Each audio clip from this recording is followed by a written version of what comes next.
morning, we'd like to welcome you to another sermon from the Gardner Lane Church of Christ. This is June the 21st, Father's Day. We're thankful for all the fathers that are listening in today, as well as others. We hope that Lonnie Floor is feeling better today and that he's going to have a good Father's Day, as well as so many others.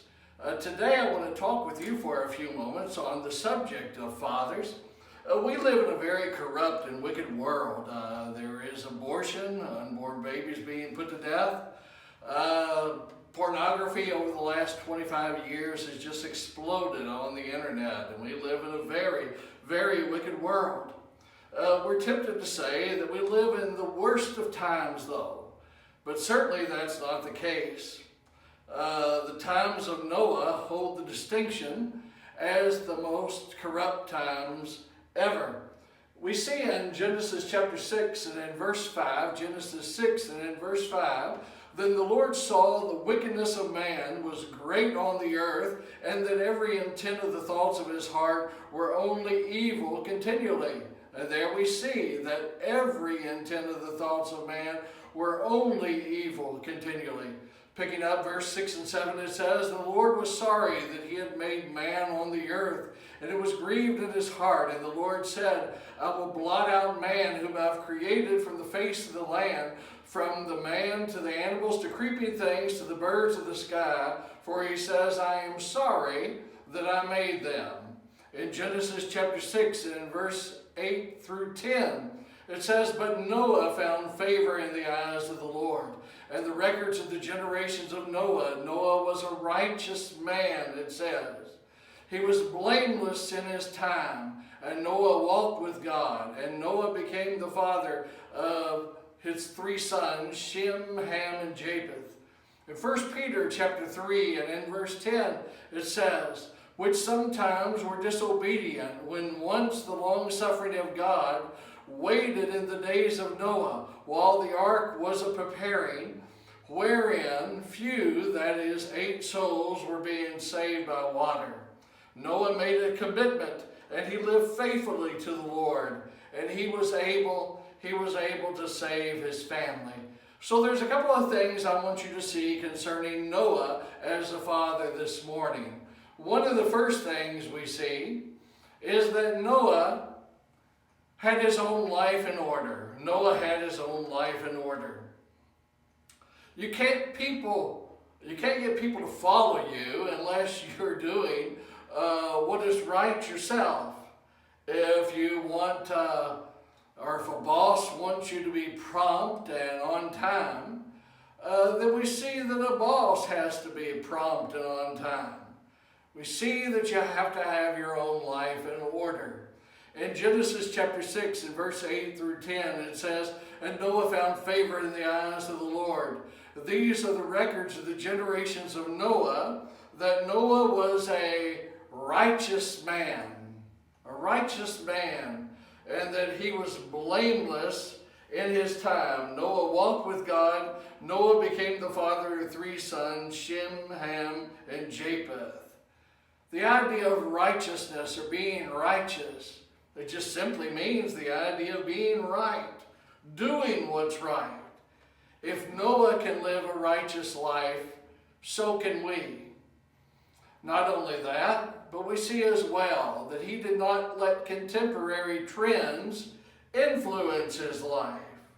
He didn't let what was going on around him influence him. We might say something like today, like everybody else is doing it. And we know that's not the case. There's still a lot of righteous people in the world today.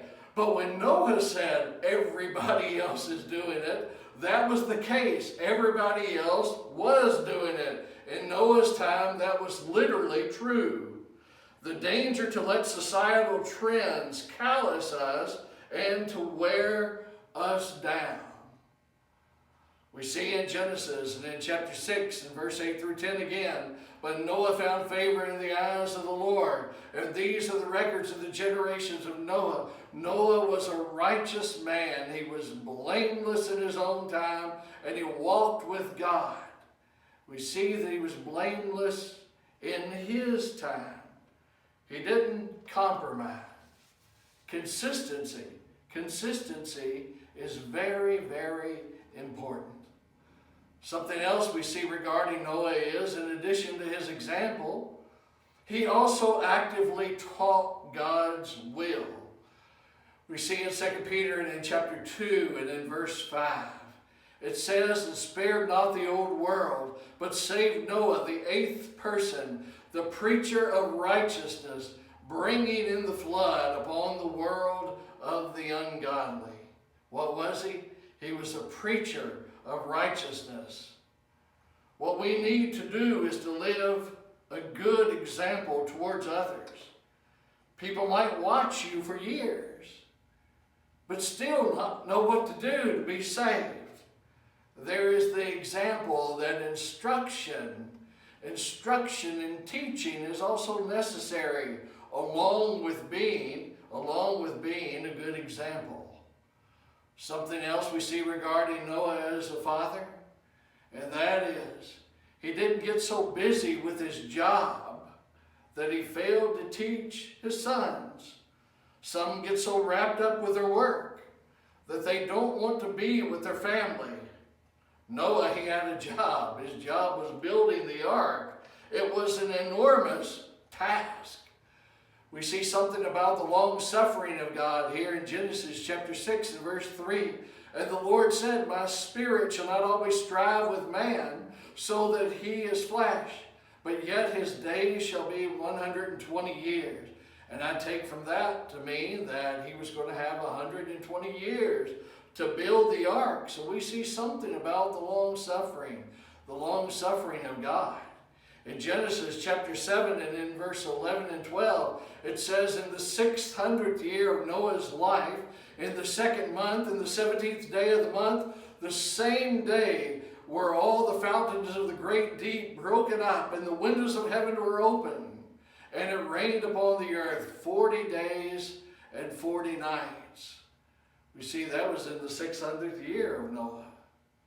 So Noah was about 480 years old when he was told to start building the ark. But something else we see here is that he was 500 years old when he begat Shem, Ham, and Japheth. So for the first 20 years, evidently, if Noah didn't have any help, evidently Noah was alone in the building of the ark except for his wife. Something else we see here regarding this, and that is the conversion of his daughter-in-laws, says a lot about his influence. Where did those daughter-in-laws come from? Well, they came from families that did not share the same faith in God that Noah and his wife had. The daughter-in-laws came from families that were destroyed in the flood. In Genesis chapter 7 and verse 7 it says, "And Noah went in, and his sons and his wife, and his sons' wives with him into the ark, because of the waters of the flood." One more and the lesson's yours. We see here as well that God testified to his success. In Hebrews chapter 11 and in verse 7 it says, "By faith Noah, being warned of God of things not yet seen, moved with fear, prepared an ark for the saving of his house, by which he condemned the world and became the heir of righteousness, which is by faith." How would you rate a preacher?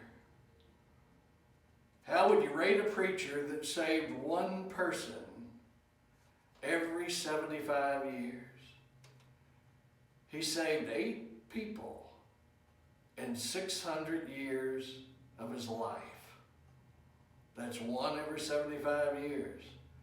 Most people would rate a preacher very good if he lived like that. But Noah became the heir of the righteousness which is by faith.